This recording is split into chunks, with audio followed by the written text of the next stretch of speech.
நம் ஆண்டவர் இயேசு கிறிஸ்துவின் நாமத்தினால் மகிழ்ச்சியும் சமாதானமும் நம் அனைவரோடும் இருப்பதாக. எசாயா 55 1-3 முடிய.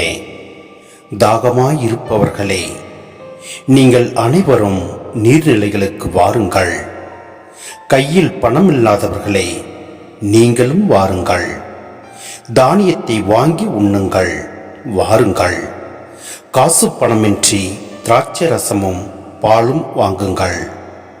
உணவாக இல்லாத ஒன்றிற்காக நீங்கள் ஏன் பணத்தை செலவிடுகிறீர்கள்?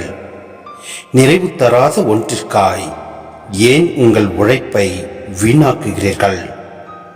எனக்கு கவனமாய் செவி கொடுங்கள், நல் உணவை உண்ணுங்கள், கொழுத்ததை உண்டு மகிழுங்கள். எனக்கு செவி கொடுங்கள், என்னிடம் வாருங்கள். கேளுங்கள், அப்பொழுது நீங்கள் வாழ்வடைவீர்கள்.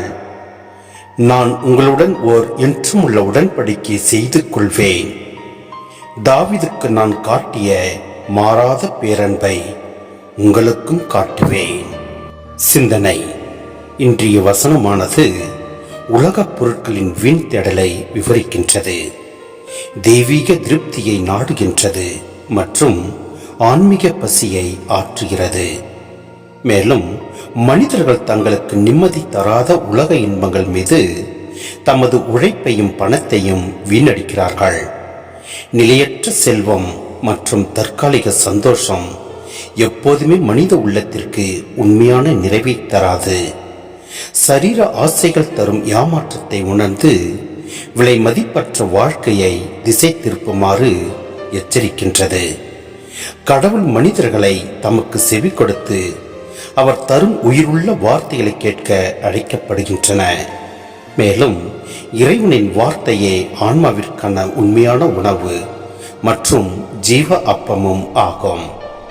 அவரிடம் வருபவர்கள் எக்காலத்திலும் குறையே இல்லாத ஆன்மீக செழுமையும் திருப்தியையும் பெற்று மகிழ்வார்கள். எனவே நம் ஆண்டவரை நோக்கி செல்வோம்.